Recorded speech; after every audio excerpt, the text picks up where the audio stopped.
What's up, guys? This is today we are going to be going over my top 70 board games, except we're only going to do 70 through 51 here. As you guys know, if you've been watching my stuff for a while, I'm a big board game guy, and I absolutely just love playing board games. I own over 200 of them, and I think it was pretty appropriate to do a top. I was going to do a top 50, but I decided that I didn't want to leave out these 20 games, so let's just jump right into it with number 70. Number 70 is Viticulture, specifically the Essential Edition, and just for the record, I have not played Tuscany yet. I need to play through Tuscany, I just have not gotten a chance to it. But I just played the Essential Edition again recently, and it's a very good worker placement game. It's very basic. I just like the making wine and making the victory points. It's just very fun. I really enjoyed it. I've only played this with two players, but I think if I played with more players, it'd be more of a exciting experience. So that's why it's at number 70 instead of being higher, which I might get flamed about, but that happens. All right, and then we're going to go right to 69 right after that. Number 69, Forbidden Desert. Forbidden Desert is a game I played a lot a long time ago. I don't play it as much now, but it's still an excellent game. Basically, you're trying to get through this desert and you're trying to find pieces to a ship, and you're just trying not to die from the your hydration, because if you can die if you run out of water, and you're clearing sand, you're just trying to find pieces. As you can see those right here, you can see where, like, it'll show you where a thing is. So this would line up with this, and the piece would be right here. Somehow the piece is right here, but that means the sand might have pushed the thing over, because as the sand goes, it'll push stuff out of the way, causing more sand and more just destruction. So that's Forbidden Desert. Me and my little brother used to play this game all the time, but I haven't played in a while. Time to get it back off the shelf. All right, number 68, Star Wars Rebellion. Now this one is low because I've only played it a handful of times and not enough to get like a full grasp on everything. And I've played as the Empire. I'm not even a Star Wars fan. I've never liked Star Wars very much, but this game is fantastically made. The Empire is trying to find this hidden rebel base, and he's trying to blow it up with the Death Star, which is excellent. And it's just a whole lot of fun.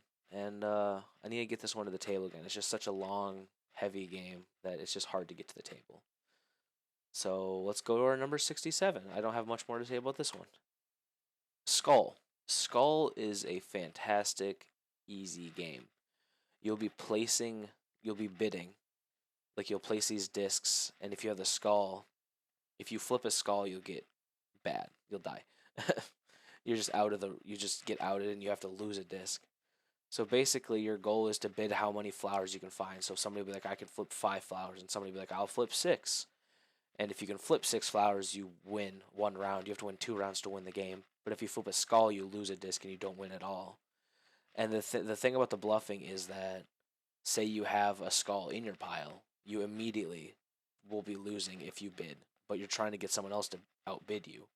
So you're trying to convince them that you might have 3 flowers in your pile, but you will have 2 flowers on a skull. And that'll definitely set them up for a trap.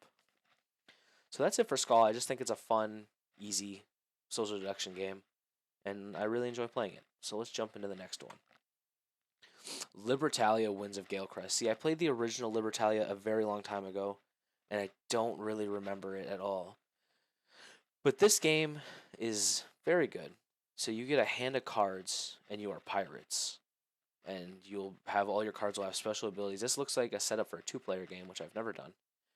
But you'll have a setup for pirates, and you'll be getting loot. So like you can get chests and barrels, and they all do different stuff. And there's also like variations, like a more evil side of the board. You can flip it, and it's like a nighttime area that's worse. I have not played in the nighttime area. I've only been playing the base version because I've been trying to play with my family, trying to teach them the game, and it's been going over very well. And this one's just a pretty simple, fun. It's not really a drafting game, but as you go through the voyages, you'll have different cards in your hand than other people. You'll always have, although you will never have like a different card, but if you play the witch during the first round, and then the third round, you don't have the witch anymore, but somebody still might have the witch, you know? So that's 66, Libertalia Winds of Galecrest. Let's jump into 65, Coffee Roaster. This is an excellent solo game about roasting a cup of coffee. It's very simple, it's very light, in my opinion. But I just really like the concept if you're trying to brew this perfect cup of coffee, but sometimes you just don't brew the perfect cup of coffee, and it's pretty much a scoring game. It's solo.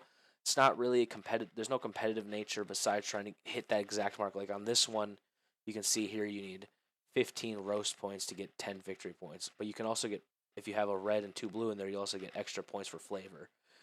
But if you get some of these, like the nut or the smoke, you'll get negative points, which is not good. And you don't want to go over because you'll lose points. If you go under, you'll lose points. So it's just like a whole metagaming trying to make the perfect cup of coffee. So let's jump into 64.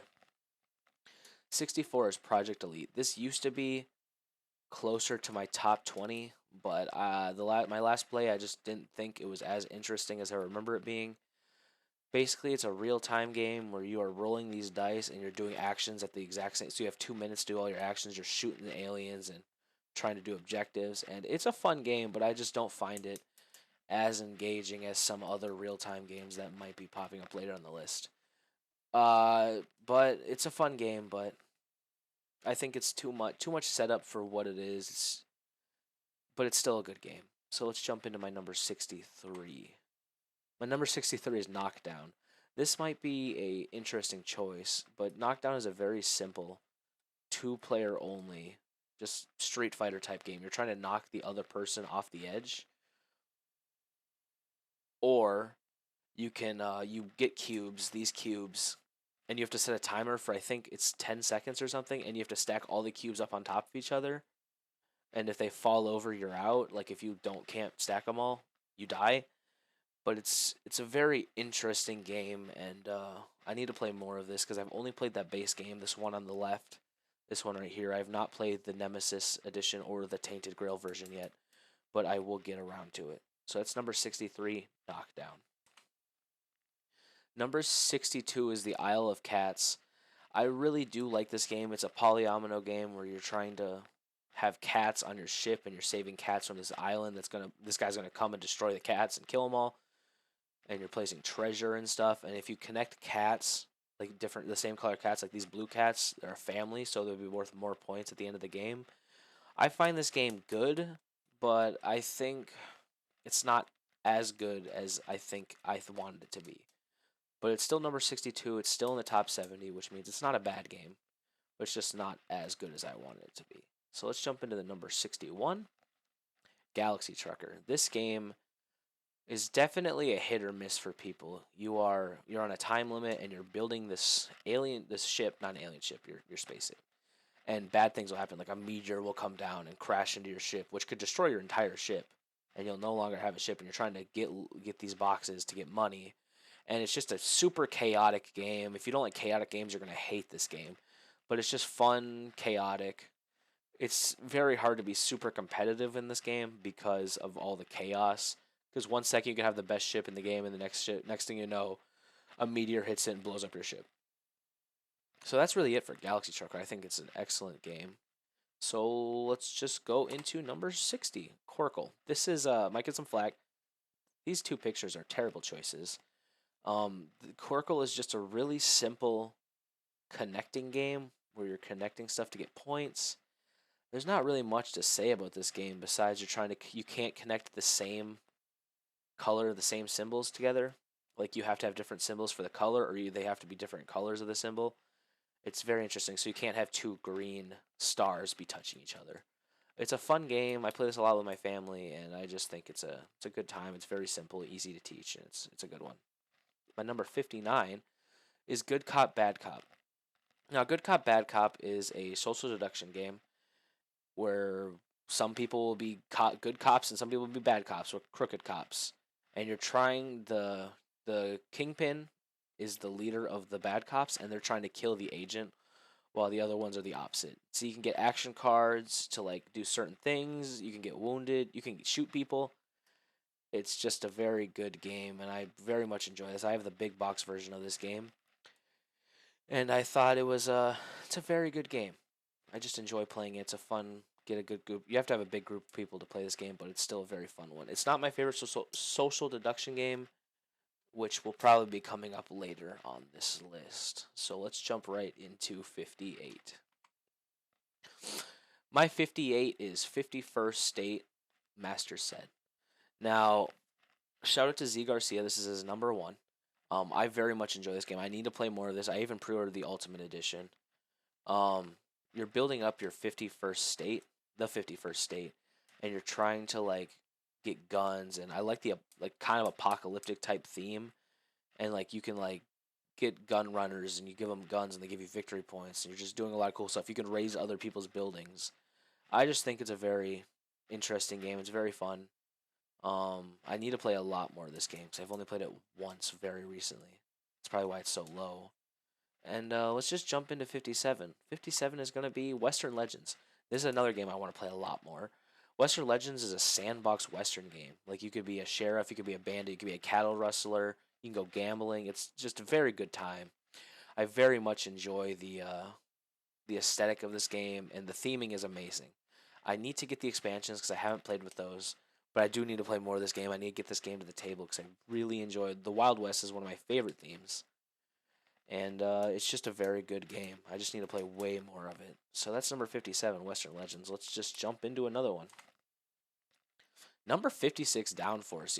I actually got rid of this game, and I just recently got it. It's actually sitting on my table right now. This is an excellent racing game. I only have the base game right now. I'm trying to get the two expansions. They're just out of stock, and they're very hard to find now for very, very expensive prices. So basically, it's a pretty much a bidding game over a racing game. You are buying these cars, like you could have blue and green, or you might only get one, and you'll have a special power, and you're racing around this track. And you get to place your bid after passing these yellow lines. You get to place a bid down for who you think's going to win. So if you bid on red to win at this one, and then you could bid on black to win at this one, and then maybe green here. And depending on who wins depends on how much money you get, and depending if they're your cars, they depend on how much money you get too. This is both boards that come in the base game. They're not as interesting as the expansion ones, but I really regret getting rid of those expansions because I need to pick them up again. So that's my number 56, Downforce. Now my number 55 is Canvas. This game is beautiful. It's very good. It's about painting pictures. It's just such a beautiful game. And I don't really have much to say about this game besides it's gorgeous. And I have the expansion, and I very much like the expansion. I think it adds a lot to the game, and it makes it a lot better, in my opinion. And you're just trying to get combos on your cards. The cards are translucent. You can slide these cards in front of these, and you're trying to make a painting, and it's just beautiful. So that's my number 55, Canvas. Let's jump into 54. This one's on here just because I used to play it a lot when I was younger. Cash and Guns, second edition. So basically, you are trying to get the loot after a heist, and people are pulling their guns at each other. They're shooting at each other, and maybe they're not shooting at each other, and you're just trying to get them enough loot to win the game. And depending on your loot, depends on your points. It's just a very simple, fun, easy party game. Play this one a lot with my family, a lot with my friends back in the day, and I just wish I could get this one to a table more. But there's just better games that do stuff like this now. So let's jump into my 53, Stone Age. Stone Age is an excellent game. It is a worker placement game where you are building up like in a Stone Age civilization, and you're getting resources, you're trading it. You have to feed your people. You can get agriculture for more food. You can get trades. You can build houses. You can make more workers by going to the breeding hut. It's just an excellent game. I think it's very mathy, but I still think it's very worth playing, and I would recommend this game to people. So let's jump into my 52, Coup. Coup is one I haven't played in a very long time, but it used to be one of my favorite games. That's why it's so low now. Back in the day, this would probably be like my number 5, not even, probably closer. I used to play this game nonstop. This, Werewolf, Resistance, we used to play all the time, but it's just outgrown me. I would still play it occasionally. I still think it's. I know Tom Vassell said that Love Letter replaced Coup for him, but I would strongly disagree. That I think Coup is a more engaging, entertaining game with the right group of people. So that's 52, Coup. Let's jump into 51. Oh, The Resistance. This one is another social deduction game where there is hidden members of. I don't remember who's the villains, but there's members against the There's the Resistance who are against the corporation, and they're trying to win missions while you're trying to win missions. And depending, if you get one fail on a mission in these earlier less people, instantly fail the mission. but you can approve who goes on a missions. You can reject who you think's going on a mission, and it's just such a fun social deduction game, and I absolutely love this game. And this is another one I wish I could get to the table more. I just don't have big groups of people anymore. So that's 51, the Resistance. Now we jump on to the to be continued slide. So thank you for coming to this, the 70 through 51. I will hopefully be making the rest of them. I think this will be 4 parts. Yes. So thank you for coming to the first part. Hope you enjoyed, and I'll see you guys in the second part. Goodbye.